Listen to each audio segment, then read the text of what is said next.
Go home and rest. Don't shout about fear.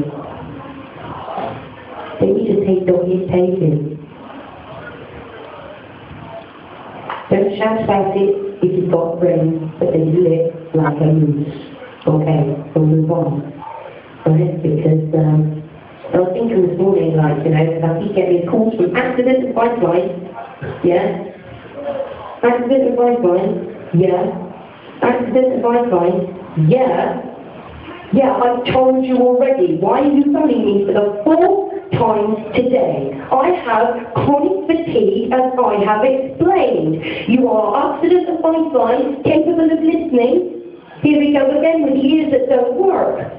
What is it with these people that are on the end of the telephone? It's an essential skill to listen. I have a need, so for the fourth time today, I have given you my number, and you keep phoning it. But I have taken your phone number, and I have told you, on this day, and this day, and this day, 2, 4, 3, 5, how many more times, accident advice line, must I tell you? I'll contact you when I've done what I need to give you the details to move forward.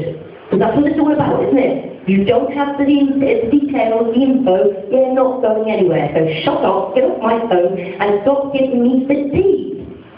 Because there's times when I can't actually handle the phone. You know, yeah, I'll call you back later. Oops, sorry, please forgive me because I crashed. Alright?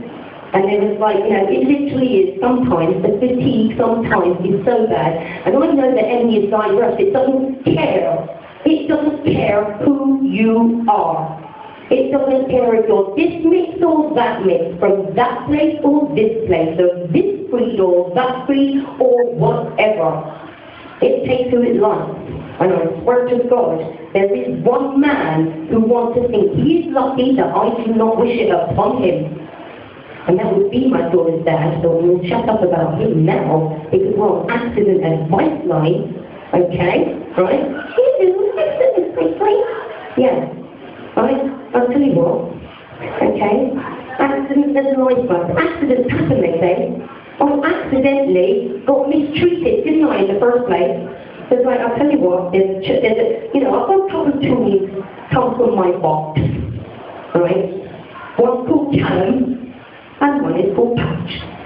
Right? That's the only tools out of my box. I'm a woman and I know how many tools I am after making. Unlike some men, wherever, who wouldn't have a clue how many tools they've after coming from a box. Right? So, she thinks she's sharp.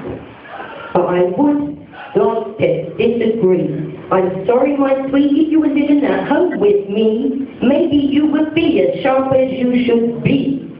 So quite simply, you're sitting up there in Norwich, on the phone to me saying, Mummy, I need to keep them happy, because they will pay for me to go to university.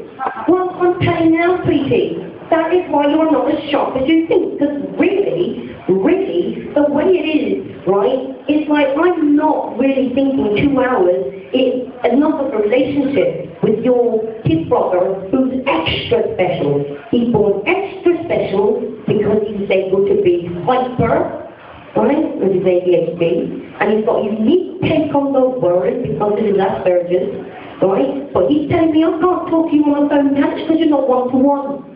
I like one-to-one. When I'm talking to someone peculiarly, I like to be locked on. I am the human equivalent of an extrasensory style. I've got a brain, and I'll use it like my mammy. A lot of people know that about Callum, and a lot of people know that about me. But she's not so sharp, because peculiarly what you could be doing, right, is you could be here, you could say, right, see your foster placement in your fucking notebook. To erase that expletive, Lord, it's not me. It's just like the content, it's just like, you know, I watch it. Okay, I'll curb it, because that's me. Right, these people, Patchouli, right, why do you think you have to keep them happy, sweetie? Because I remember you when you were 3, and you used to go out in your pants on your head. And the first time you went out with the pants on your head, you came home delighted. You had a fabulous time. Okay? So that was it, you were done. Oh yeah, that's my thing, man. I'll have my pants on my head, and if I come home with them boy, you'll be delighted too. And if I don't have a number 2, I won't have to flush it under a cold wet tap. Because it's not your poo, ma'am. I get that. So she did actually quit tapping her pants when she, like, you know, was going through that bit. It works, and it works fast. I recommend it. If it's not your poo, haven't seen it themselves. Oh yeah. So she's loving her pants on her hands. So, like, you know, that is it. Julie, you are here today, so, you know, right, I've got the pants on my head, you're here in spirit, but you're not here in body, and that is because you are buying this crap. You don't have to let them in Norfolk pay for you to go to the university. Because quite simply, it's a game of jurisdiction. That is why they got you in the first place. It's a jurisdiction thing. Oh yes, Kensington and Chelsea, well, like, you know, the past is a crap like, you know, but there you are. That's the way it is. We can't do nothing. Sorry. Yeah, well, you know, sorry don't cover mustard patch, but I said what could cover mustard. So if you came here, they would still be able to pay for you to go to university. If you would have had a foster home here, you would be able to have lots of fun with your big brother. You might even know your mother a little bit better than you really do now, okay? And if you were here, knowing your mother and your brother a whole of a lot better, right, then you would be in a position to sew the pants and trousers and the bloody shirt. Now, Lord, you know that's strong, but it's not too strong. It's in the Bible. As Tony will tell me, I can say it, Mommy, it's in the Bible. All right, well, I say it too, so you can say it too. You can say Steph Nanette, you can say rat, and you'll only just get away with bloody son. Okay?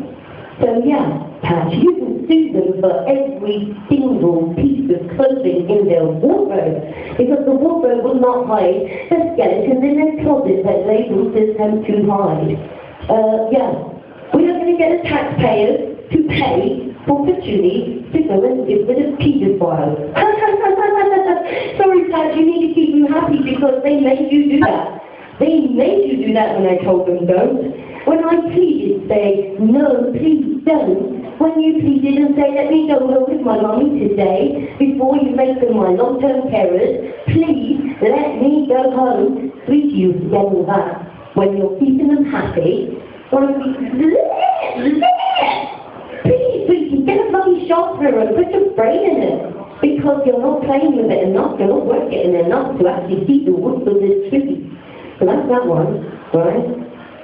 Next one, next 2 in the box, right? I've got 2 tools came from my box, that's her. And yes, I would wish N.E. on the karma of her pa. I really would. Because, you know, he kind of makes it worse. His whole gig made it worse.